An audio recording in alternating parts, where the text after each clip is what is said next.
तो बात करेंगे आज अपन थ्योरी ऑफ ईगो और साइकोलॉजी के अंदर सबसे इम्पोर्टेंट टॉपिक जो कि एग्जाम में पूछा जाता है बार बार, और साइकेट्री के अंदर भी इसको पूछा जाता है। तो एक साथ दो काम होने वाले हैं और टॉपिक है आज हमारा डिफेंस मैकेनिज्म्स और मेंटल मैकेनिज्म्स को अपन आज डील करने वाले हैं।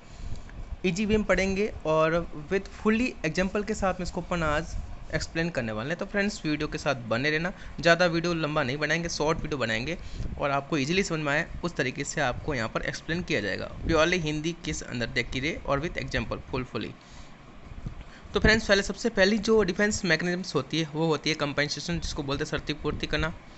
एक फील्ड में कमी होना, दूसरे फील्ड में उसकी पूर्ति करना, that is known as compensation. Friends पूरा वीडियो हिंदी में बनाएगा और इसके साथ में एग्जाम्पल के बेस पर इस वीडियो को मैं पूरा बनाने वाला हूँ, ठीक है। तो आप समझ सकते हैं कि कंपनसेशन का मतलब क्या होता है, क्षतिपूर्ति करना। मतलब क्या है कि अगर एक फील्ड में कोई व्यक्ति कमी हो जाती है उसके अंदर, तो दूसरे फील्ड में क्या करता है, उसकी क्षतिपूर्ति कर लेता है, यानी उसकी पूर्ति करना। जैसे कि एग्जाम्पल में लिखा है कि 10वीं में फेल व्यक्ति क्या करता है, क्रिकेटर का कैप्टन बन जाता है। तो स्टडी के अंदर वो क्या है, पीछे था, बहुत बैक था, फेलियर था, लेकिन उसने क्रिकेट के अंदर कैप्टन बन के अपना नाम कमा लिया। That is known as compensation. Next बात करते हैं सब्स्टिट्यूशन क्या होता है। इसका मीन्स होता है हिंदी में प्रतिस्थापन करना। यानी कि क्या होता है कि एमबीबीएस ना सही तो नर्सिंग ही सही। यानी कोई व्यक्ति, जैसे मैं मान लो मेरे को एमबीबीएस करनी थी और मैं एमबीबीएस नहीं कर पाया, ठीक है, तो मैंने क्या किया कि चलो एमबीबीएस नहीं हुई कोई बात नहीं, मैं नर्सिंग ही कर लेता हूँ और उसमें अपना नाम कमा लूँगा। That is known as substitutions. Okay friends, sublimations में क्या होता है, इसका मतलब देखिए उन्नीना होता है। यानी कि तुलसीदास जी जो थे वो क्या है, रामचरितमानस लिखी किसके लिए, पत्नी प्रेम के अंदर, यानी लव फेलियर के बाद में वो क्या बन गए, शायर बन गए। तो इस तरीके का ये क्या कहलाता है, डिफेंस मैकेनिज्म्स कहलाता है सब्लिमेशन। तो तुलसीदास जी यहाँ पर एग्जाम्पल के रूप में हमने लिखा है फ्रेंड्स, क्या लिखा है कि लव फेलियर के बाद में क्या करना, उन्होंने रामचरितमानस का लिखना ये पत्नी प्रेम के वियोग में, that is known as sublimation. Okay friends, next लिखा है रैशनलाइजेशन। इसका मतलब होता है यूलीकरण, यानी कि बहाने करना। शादी आ गई नहीं तो फेल नहीं होता। फ्रेंड्स देखिए एग्जाम्पल में क्या लिखा है कि बहाने करना, किसी न किसी तरीके का क्या करना, रैशनल देना, अपनी बेइज्जती से बचने के लिए कोई बहाना करना, तो वो क्या कहलाता है, रैशनलाइजेशन कहलाता है।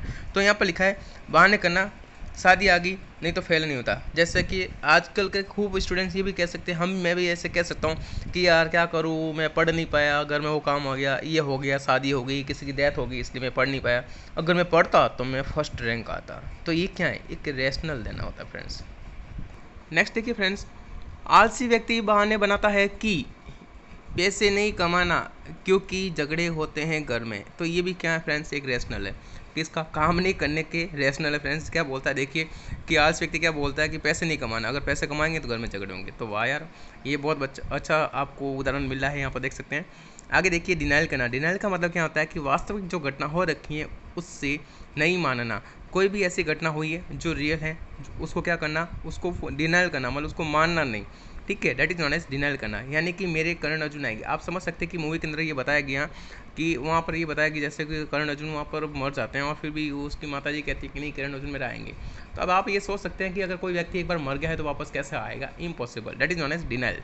ओके, लेकिन उस चीज़ को मानना नहीं, फिर भी वो उसकी माता जी कहती है कि नहीं वो तो आएंगे, that is known as denial करना। सप्रेशन क्या होता है फ्रेंड, देखिए जानबूझकर घटना को बोलना, एग्जाम देने जाने टाइम एक्सीडेंट हो जाना और झगड़ा हो जाना। तो आप समझ सकते हैं हमारे साथ भी ऐसा बहुत कुछ होता है, बहुत बार ऐसा होता है कि हम एग्जाम देने जाते होते हैं बाइक से, अपन देखते कहीं और होते हैं और झगड़े की वजह और वहाँ टक्कर खा जाते हैं, झगड़ा हो जाता है और अपन एग्जाम में पहुँच जाते हैं और एग्जाम के टाइम पर हम ये बातें थोड़ी याद करते हैं कि यार झगड़ा हो गया, ऐसा हो गया, ऐसा हो गया। हम सब भूल जाते हैं, क्यों, एग्जाम था उस समय, एग्जाम टाइम के अंदर हम क्या करते हैं, सब कुछ भूल जाते हैं एग्जाम देते टाइम। तो हम क्या करते हैं, जानबूझकर उस घटना को भूल जाते हैं। That is known as suppression. Repression में क्या होता है, देखिए फ्रेंड्स यहाँ पर लिखा है कि वास्तविक में भूल जाना किसी घटना को, अगर रियली में, ठीक है, वो भूल जाता है, that is known as repression. जानबूझकर बोलने की कोशिश करता है, जानबूझकर घटना को भूलता है, that is known as suppression. तो रियली में अगर बोलता है, वास्तविक में भूल जाता है किसी घटना को, तो वो कहलाएगा रिप्रेशन। और इसी को मैंने यहाँ पर लिखा है, कौन सा रिप्रेशन लिखा है यहाँ पर देखिए, तो सर्कमस्क्राइब एमनेशिया भी इसको कह सकते हैं, किसको, रिप्रेशन को। नेक्स्ट लिखा है आइडेंटिफिकेशन का मतलब क्या होता है, देखिए अपने आदर्श की कॉपी करना, किसी अपने आदर्श या आइडियल पर्सन की क्या करना, कॉपी करना। जैसे मूवी गजनी के अंदर आपने देखा होगा हेयर स्टाइल की कॉपी करना, आपने देखा होगा मूवी तेरे नाम जो मूवी थी उसमें सलमान खान के जो हेयर थे उसको बहुत लोगों ने कॉपी किया था, और हाल मैंने भी किया था, आपको मैं बता सकता हूँ। तेरे नाम की जो अब मूवी हम जब भी जाते हेयर कटिंग कराने के लिए क्या बोलते हैं, भाई तेरे नाम कटिंग करना मेरे को, तो ये क्या है, ये अपने आइडियल की कॉपी करना। Okay friends, that is known as identification.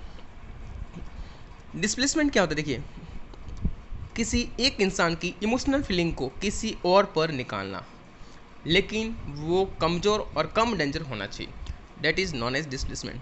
तो फ्रेंड्स मैं आपको बता देता हूँ सबसे ज़्यादा आजकल जो डिफेंस देखा जाता है वो कौन सा डिस्प्लेसमेंट। आप देख सकते हैं कि मोस्टली हम क्या करते हैं, हमारा किसी के साथ झगड़ा हो जाता है या हमें कोई हमारे से कोई बड़ा व्यक्ति हमें कोई सुना लेता है, और हमारी वहाँ पर क्या होती है कि हम बोलने की हिम्मत नहीं होती है, तो हम क्या करते हैं कहीं और जाते हैं और हम देखते हैं हाँ यार ये मेरे से थोड़ा कमज़ोर व्यक्ति है, हम में सारा जो वो गुस्सा था वो उस पर निकाल लेते हैं, that is known as displacement. Okay friends, तो किसी एक इंसान की इमोशनल फीलिंग्स को किसी और पर निकालना, लेकिन वो कैसा होना चाहिए, कमज़ोर होना चाहिए। अगर वो कमज़ोर नहीं हुआ तो वापस क्या करता है, वो धुलाई कर देगा, तो ये कहलाता है डिस्प्लेसमेंट। नेक्स्ट फ्रेंड्स बात करते हैं मोस्ट इंपॉर्टेंट टॉपिक क्या है यहाँ पर, रिग्रेशन। देखिए रिग्रेशन क्या होता है, देखो बच्चों की जैसी हरकतें अपनाना बड़ा होने पर भी, तो ये मोस्टली आपको रिग्रेशंस मूवियों में देखने को मिला होगा। जैसे कि एग्जांपल के रूप में आपको बता सकता हूँ कि कोई मूवी के अंदर आपने ऋतिक रोशन को आपने देखा होगा, मूवी के अंदर कोई मिल गया के अंदर कि जो बड़ा हो जाता है लेकिन फिर भी उसकी जो हरकतें होती है वो बच्चे जैसी होती है, तो ये भी एक एग्जांपल है किसका, रिग्रेशन का। ओके फ्रेंड्स, नेक्स्ट लिखा है प्रोजेक्शन, खुद की कमी को दूसरे व्यक्ति पर प्रोजेक्ट करना। कमी खुद के अंदर है लेकिन दूसरे व्यक्ति पर क्या करना, प्रोजेक्ट कर लेना, उस पर निकाल लेना या उसके ऊपर बहाने करना, that is known as projection. एक बहू जो किसी का नहीं सुनना, एग्जांपल सुनिए फ्रेंड्स मेरा, एक बहू है जो किसी का सुनती नहीं है और बाहर जाकर वो क्या बोलती है, लोगों को बताते कि मेरी वैल्यू नहीं है घर के अंदर। अब आप खुद बताइए फ्रेंड्स, जो बहू घर में किसी की सुनती नहीं है और बाहर लोगों को बोलती मेरी तो घर में कोई वैल्यू नहीं है, कहीं करा, तो एडी बात वह नहीं होने के वह प्रोजेक्शन करना। तो आप समझ लिया होगा हमारी बात ने। तो रिग्रेशन में आपको बताया कि बच्चों जैसे हरकतें करना बड़ा होने पर भी। प्रोजेक्शन में क्या होता है मैंने आपको बता दिया अच्छे से। ये बहुत एग्जाम्पल जो बहुत सुटेबल एग्जाम्पल मोस्टली ऐसा देखने को मिलता है। विड्रॉल के अंदर क्या होता है, देखिए फ्रेंड, एंजाइटी होने वाली कंडीशन से अपने आप को अलग करना। ऐसा कोई भी आपको एजेंट्स दिखता है या फिर ऐसे कोई भी ऐसी घटना, आपको इवेंट ऐसा कोई लगता है कि उससे आपको एंजाइटी हो सकती है, तो उससे आपको क्या करना, कंडीशन से दूर कर लेना अपने आप को, that is known as withdrawal, withdraw कर लेना। ट्रांसफरेंस क्या होता है, देखिए फ्रेंड, अपने द्वारा फैमिली मेम्बर्स जैसी फीलिंग दूसरों पर व्यक्त करना। तुम मेरे बेटे जैसे लगते हो। तो मोस्टली आपने देखा होगा, हम जब भी कहीं बाहर जाते हैं, तीर्थ स्थली पर जाते हैं या कहीं और अपन बाहर जाते हैं, कोई पब्लिक प्लेस में हम जाते हैं या गार्डन में आप गए होंगे, तो आपको देखा होगा, ऐसा आपको सुनने को अंदर भी आया होगा कि मोस्टली कोई बड़े बुजुर्ग व्यक्ति होते हैं, आपको कहते हैं नहीं यार तू मेरे बेटे जैसा है, तू मेरी बेटी जैसा है। तो ये क्या है, तो अपने द्वारा फैमिली मेम्बर जैसे फीलिंग दूसरों पर व्यक्त करना, जैसे कि तुम मेरे बेटे जैसे लगते हो, that is known as transference. Okay friends, next क्या लिखा है यहाँ पर, देखिए यहाँ पर रिएक्शन फॉर्मेशन क्या होता है। तो यहाँ पर लिखा है हाथी के दांत दिखाने के और खाने के और। आपने ये कहानी तो बहुत सुन रखी होगी, इसी को बोलते हैं रिएक्शन फॉर्मेशन, यानी दिखावे की फीलिंग वास्तविक फीलिंग को छुपाना। तो ये कहलाता है रिएक्शन फॉर्मेशन, आगे कुछ और पीछे कुछ और, that is known as reaction formation. Fantasy का एग्जांपल बहुत अच्छा आप देख सकते हैं, यहाँ पे लिखा है मुंगेरे लाल जी के सपने, मुर्गी घोड़े लाते आटा भी मटकी का फूटना। तो ये जो एग्जांपल आप समझ सकते हैं, ये कहलाता है फैंटेंसी को प्रदर्शित करता है। नेक्स्ट पे अपन बात करते हैं, इससे आगे चलते हैं। 16 नंबर पे आता है अनडूइंग। अनडूइंग का बहुत अच्छा एग्जांपल आपको मैं बताऊँ, इसका मीन्स क्या है समझिए। यार एक बात बोलना चाहता हूँ, एक गाना भी आपने सुना होगा, यार एक बात तो मुझे बतला दे तू। तो इसी तरीके से यहाँ पर लिखा है यार एक बात मैं बोलना चाहता हूँ, बुरा मत मानना, सॉरी। अब देखिए कुछ किया भी नहीं है, बिना कुछ किए उससे पहले गलती एक्सेप्ट कर लेना और उसके लिए क्या करना, सॉरी बोल देना, और फिर उस लाइन को, उस वर्ड को बोलना या उस एक्ट को करना, that is known as undoing. किया नहीं उससे पहले सॉरी बोलना है। अब यहाँ पर लिखा देखिए यार एक बात बोलना चाहता हूँ, बुरा मत मानना, सॉरी, तेरे पिताजी मुझे मुझे से दिख रहे हैं। अब देखिए तो ये जो सेंटेंस आप समझ सकते हैं, इसको क्या कहते हैं, अनडूइंग कहते हैं। एंजाइटी के आने से पहले उसको पता है कि ऐसा बोलूंगा उसको गुस्सा आएगा, एंजाइटी होगी, तो उससे पहले उसने क्या कर दिया, सॉरी बोल दिया, that is known as undoing. Next अगर बात करते हैं अपन, क्या लिखा है, इंटेलेक्चुअलाइजेशंस।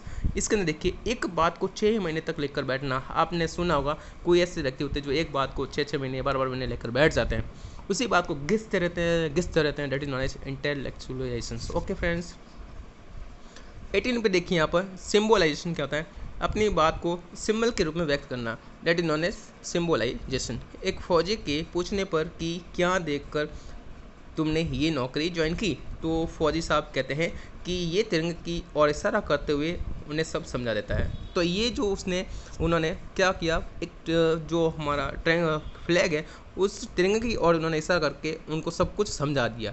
तो वो उसकी एक खाली सिंबल को देखकर वो पूरी बात को समझ जाते हैं, that is known as symbolization. Next बात करते हैं conversion, that is known as physiological symptoms, जो ट्रॉमा होते हैं उनको फिजिकल सिम्टम में कन्वर्ट करना, that is known as conversion.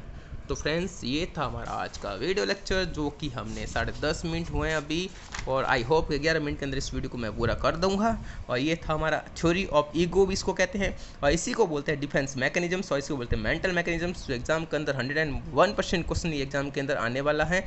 Psychology के अंदर भी बहुत पूछा जाता है, और साइकेट्री के अंदर भी इसको पूछते हैं, और साथ में कॉम्पिटिशन एग्जाम के अंदर भी इससे बहुत ज़्यादा क्वेश्चन आते हैं, क्योंकि ये जो टर्म्स हैं बहुत इंपॉर्टेंट है। कंपनसेशन क्या होता है, सब्स्टिट्यूशन क्या होता है, वाइवा के अंदर भी इस टर्म्स को पूछा जाता है। तो friends thank you so much, जय श्री कृष्ण।